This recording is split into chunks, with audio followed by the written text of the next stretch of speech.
Real Annabelle story shared by Lorraine Warren at Milford's Lauralton home.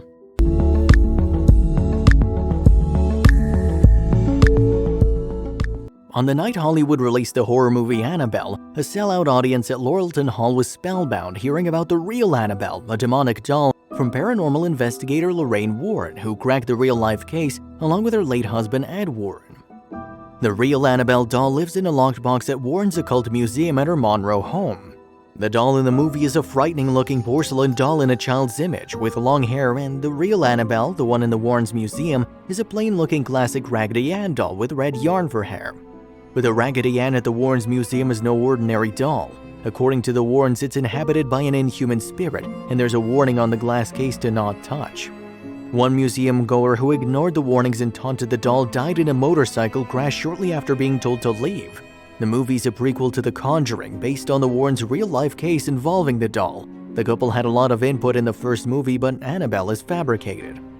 Warren, who mostly along with her late husband has investigated more than 10,000 cases of paranormal activity, presented the talk and slideshow of cases at the Catholic Girls' High School with the help of her son-in-law Tommy Spera, also a paranormal investigator.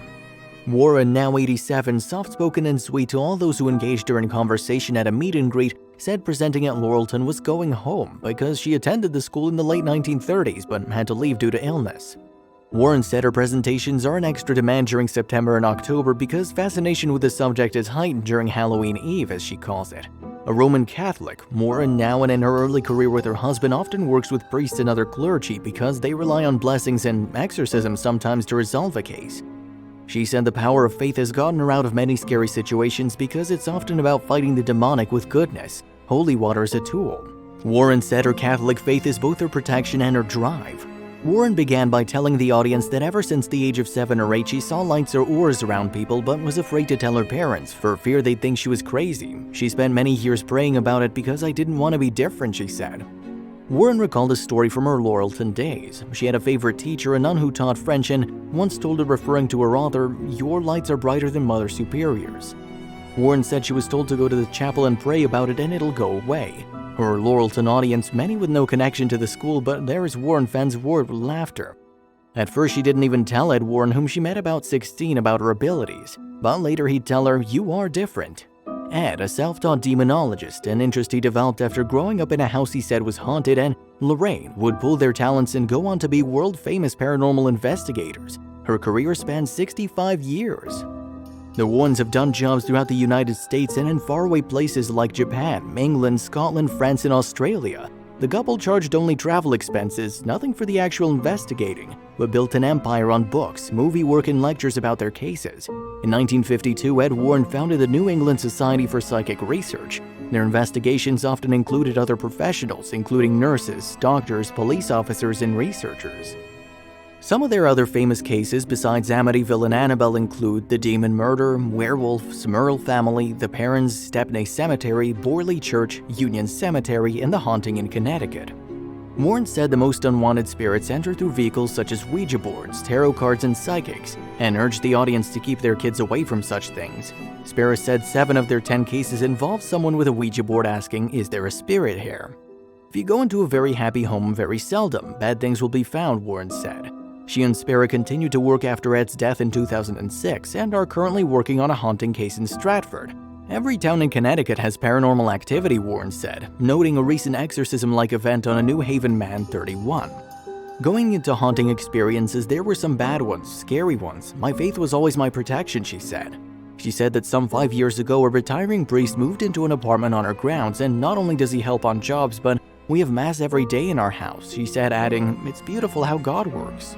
The presentation Friday, which drew lots of oohs and ahs, included a slideshow of findings on cases, such as images of people from the beyond or ghost-like forms appearing in photographs. Spera spent part of the talk on the eerie real-life Annabelle story and emphasized that of all the items in the family's occult museum, that doll is what I'd be most frightened of. Curators believe the doll has the power to kill, according to a film on the Annabelle case. Noting the case of the motorcyclist who died after leaving the museum, Spera said, "Never take things like this lightly thinking it's a joke." According to a clip Spera showed, the real-life Annabelle story began in 1970 when a 28-year-old nurse received a Raggedy Ann doll as a birthday gift. She put the rag doll on her bed and began to notice it changing positions. A leg would be crossed or the doll would be lying on its side. Then the girl and her roommate began to find parchment paper on the floor with written messages such as "Help me, help us." They had no parchment paper in the house. The doll began appearing in different rooms and at one point appeared to be leaking blood. Then one day a male friend was taking a nap and woke up with the doll staring at him, and he felt he was being strangled. There were deep scratch wounds on his upper body. The girls at first thought maybe an intruder was moving the doll around and leaving notes. When they ruled that out, according to the Occult Museum website, not knowing where to turn, they contacted a medium and a seance was held. The girls were introduced to the spirit of Annabelle Higgins, said to be a young girl that resided on the property before the apartments were built and died there at age 7. According to the website, the spirit related to the medium that she felt comfort with the 2 roommates in the apartment and wanted to stay with them and be loved. The roommates gave Annabelle permission to inhabit the doll, but things got worse. The Warrens took an interest in the case and contacted the women. They came to the immediate conclusion the doll itself was not in fact possessed, but manipulated by an inhuman presence, according to the Warrens' website, which goes on to say, "Truly, the spirit wasn't looking to stay attached to the doll, it was looking to possess a human host." Spera said the Warrens took the doll and Ed Warren told his wife they should avoid the highway because he was going to be a rough ride home, and he was right. At some point, he had to sprinkle the Annabelle doll with holy water to calm it down. The movie Annabelle doesn't resemble the real-life story. In the movie, the doll is owned by a young couple given to the woman for her doll collection. As the woman nears her pregnancy due date, a pair of satanic cultists break in, stab the pregnant woman in the belly, and end up dead in their home. One of the cultists is named Annabelle Higgins, and some of her blood lands on the doll. That's when the doll starts doing over-the-top scary things.